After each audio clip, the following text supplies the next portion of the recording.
Galera, bom dia, boa tarde, boa madrugada. Meu nome é Sidney Martins, professor de língua portuguesa aqui do LAC Concursos, o maior site de videoaulas do Brasil, quiçá das Américas, provavelmente do mundo. Então se liga só, hoje o assunto é muito importante, é coesão textual. E para estudar coesão textual, meu parceiro, você tem de ter toda a atenção do mundo, até porque as bancas cobram demasiadamente este assunto. E não é um assunto importante só para a prova objetiva, é um assunto importante, por exemplo, para a produção textual. Porque redação e interpretação nada mais são do que a mesma coisa. Essa é a verdade. O que você estuda para interpretar um texto, você estuda para produzir um texto. Redação é uma interpretação ao contrário. Agora, quando a gente pensa em coesão, a gente normalmente, depois a gente vai trabalhar isso daqui, mas a gente tem basicamente a coesão referencial e a coesão sequencial. Para que serve isso? A coesão referencial, ela tem o intuito de evitar a repetição de um termo dentro do texto. Essa é a verdade. Porque quando a gente está falando na oralidade, a gente pode várias vezes repetir o mesmo termo e ninguém estranha. Agora, quando a gente está escrevendo e repete várias vezes o mesmo termo, a gente demonstra pobreza de vocabulário. Então, o pronome é o elemento primordial para evitar a repetição desse substantivo. Afinal de contas, a gente repete muito substantivo e o pronome ele trabalha em prol do nome, ou seja, em prol do substantivo. E são três pronomes: pronome relativo, pronome demonstrativo e pronome pessoal oblíquo átono. Sidney, não tem mais nenhum outro elemento que faça coesão referencial? Claro que tem, vários, mas esses três elementos são os principais. Porque eu estou te dizendo agora, para você estudar por fora, para pegar uma gramática, ou então pegar a apostila que a gente tem aí no site, no site de concurso, uma apostila essencial de língua portuguesa, e estudar estes três elementos. Agora, também tem a coesão sequencial. O que é isso? São as sequências das ideias empregadas dentro de um texto. Se tem causa, finalidade, oposição, conclusão, consequência e por aí vai. Então, você precisa entender que tem de estudar pronomes e conjunções. Estudem, vai fazer a diferença, tá? Então vamos lá. Acompanha aqui comigo, ó. Coesão textual. Um texto é um conjunto de parágrafos formados por conjuntos de frases, formadas por conjuntos de orações, formadas por conjuntos de palavras. Aí uma vez uma aluna foi e falou assim para mim: Sidney, eu confundi aí, não era para ser oração primeiro que a frase, coisa e tal? Claro que não. Vamos lá, vamos entender isso na íntegra. Quando a gente faz uma análise textual, a gente, na verdade, tem de entender que está tudo interligado. Eu só faço uma análise textual se antes eu fizer uma análise gramatical. E toda a minha análise começa num camarada chamado morfema. O que é um morfema? O morfema é a menor unidade significativa de uma palavra. Tanto é que eu posso pegar uma palavra e dividi-la em partes menores. Aí eu vou ter ali alguns morfemas, como o radical, como a vogal temática, como as desinências, modo temporais e número pessoais, se for um verbo, como a desinência de gênero, se de repente for um nome. Então eu quero que vocês entendam isso. O primeiro elemento que a gente estuda é o morfema. Aí depois a gente pensa na palavra, depois a gente pensa na função sintática, depois a gente pensa na oração, depois a gente pensa na frase, depois a gente pensa no parágrafo, depois a gente pensa no período, para entender o texto como um todo. Então eu quero que vocês entendam, já de agora, o que é uma frase. Uma frase é qualquer enunciado que possua um sentido completo. Então, se eu entendi, é uma frase. E não precisa obrigatoriamente ter um verbo. Se você está em um hospital, alguém vira para você e faz assim, ó, silêncio. Você entende que é para ficar quieto? É ou não é verdade? Entende? Então aquilo dali é uma frase. Possui um enunciado com um sentido completo. E não tem um verbo. Agora, quando a gente fala de oração, obrigatoriamente tem de ter o verbo. Obrigatoriamente. Só que nem sempre a oração pode ser considerada uma frase. Pega, por exemplo, a oração subordinada.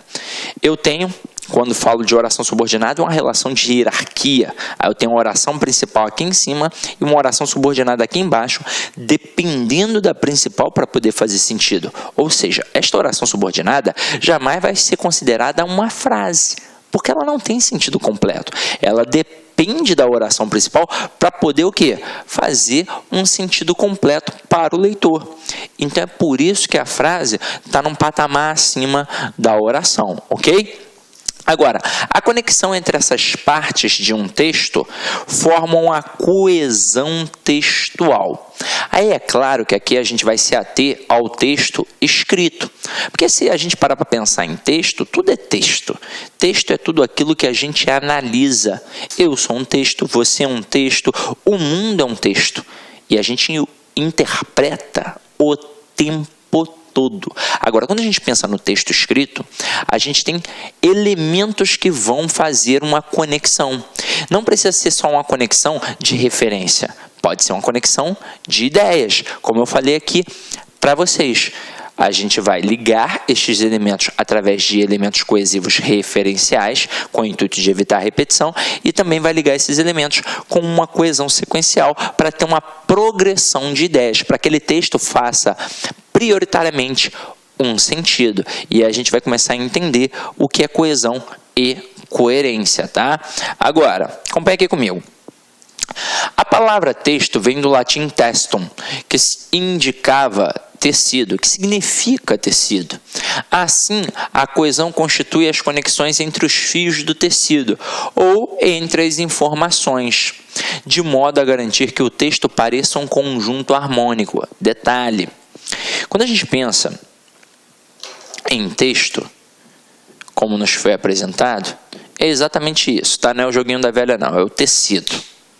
Se você olhar mais de perto a minha blusa ou qualquer tecido, você vai perceber que são entrelaçados fios, linhas, para formar mais ou menos isso daqui. Aí é óbvio que é um conjunto harmônico. Só que cada texto tem o quê? Tem as suas entrelinhas, que na verdade são as inferências que a gente vai fazer em relação àquilo dali, só que depende do quê? Depende do nosso conhecimento de mundo. É para mostrar que o texto ele adquire uma certa autonomia a partir do momento que ele é produzido. Então o autor, ele de repente quis dizer uma coisa, só que aquele texto ele pode ser tão bom que ele pode adquirir outras nuances, através do quê? Do conhecimento de mundo do leitor. É claro que todo texto tem uma intencionalidade discursiva. Então, a ideia primária foi focada através dos olhos do leitor. Só que na hora que eu leio, vai depender se eu tenho bagagem para interpretar aquilo ou não. Vou citar como exemplo o nosso ambiente escolar e clássicos da literatura, como, por exemplo, Machado de Assis, Guimarães Rosa, Clarice Lispector, Altran Dourado e por aí vai. Aí você, quando criança, pegou um livro para ler e detestou. Provavelmente você não tinha maturidade, bagagem para fazer aquele tipo de leitura. Aí depois de um tempo, já na faculdade, você escuta os seus amigos falando, pô, tal livro é bem bacana. Escuta o professor falando, pô, tal livro é muito legal. Aí você pensa, caramba, só eu que detestei? Você detestou talvez porque não tenha lido no momento certo. Porque na hora que você faz uma segunda leitura, agora com a bagagem maior, você, nossa, agora eu entendi, agora eu compreendi. E qualquer tipo de texto é assim, na verdade. Quanto mais eu leio, mais eu absorvo. Perdão. Mais eu aprendo.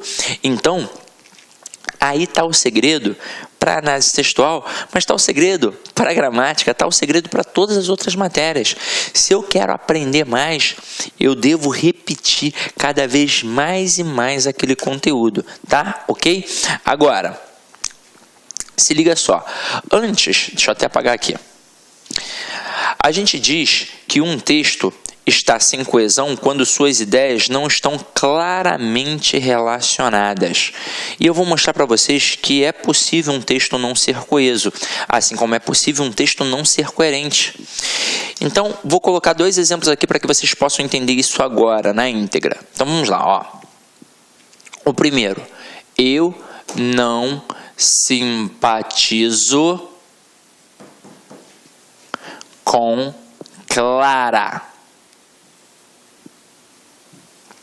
Ponto. Ela é bonita, simpática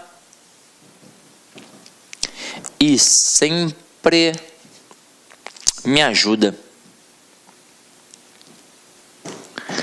Aí pensa comigo agora, ó.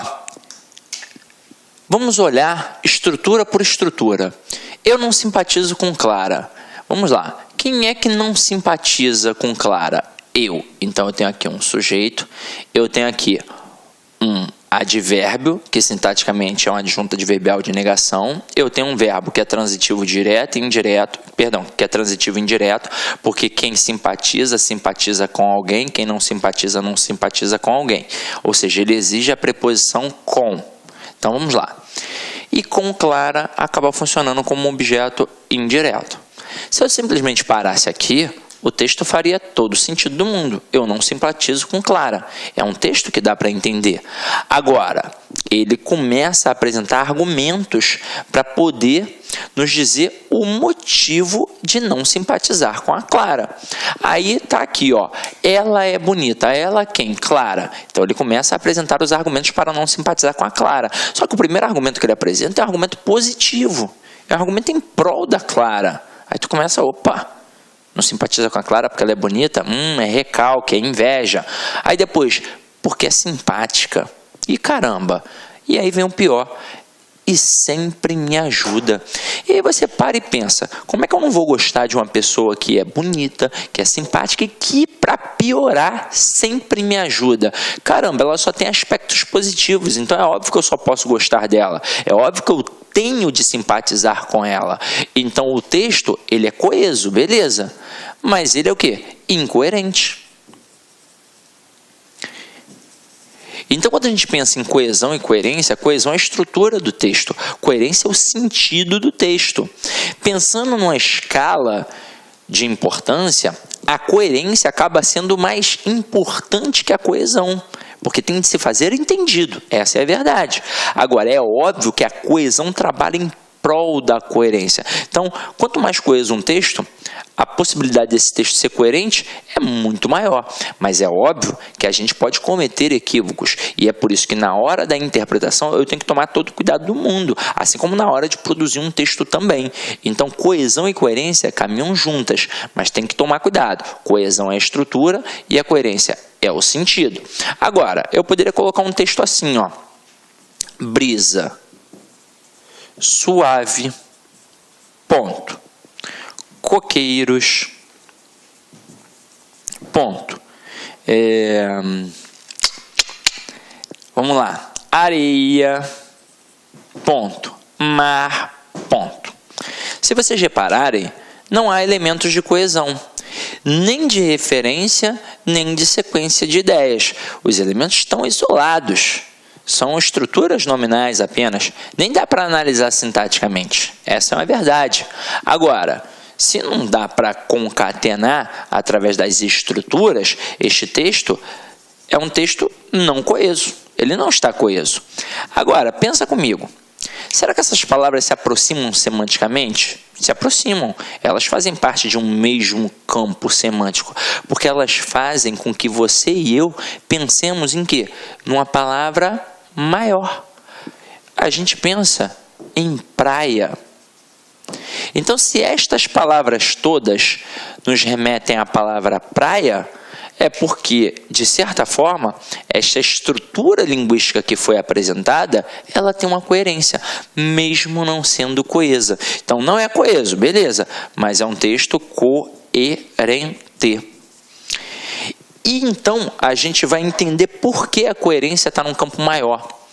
Eu poderia criar um slogan, criar uma propaganda, um outdoor. Olá, meus amigos, minhas amigas, sou o professor Luiz Antônio de Carvalho e com muito prazer, muita satisfação, estou aqui para fazer um convite muito especial para você que está se preparando, que está estudando para o concurso da Polícia Militar do Estado de Minas Gerais 2018, claro, para o cargo de soldado combatente. Nós aqui da Lá Concursos, nós preparamos um curso super atualizado, super competitivo, ponto a ponto do edital, por apenas 10 parcelas de R$ 35.